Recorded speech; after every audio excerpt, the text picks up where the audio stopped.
All right, why is this convertible folding sofa flying off the shelves on Amazon? This comes in all sorts of different sizes, but it all works the same way. I think this thing is amazing, an amazing value for what you get for it, all the different ways you can use it.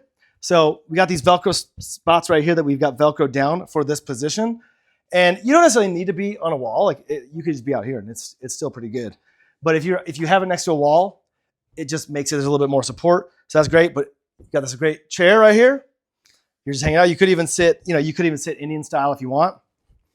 You've also got, let's pull this out a little bit.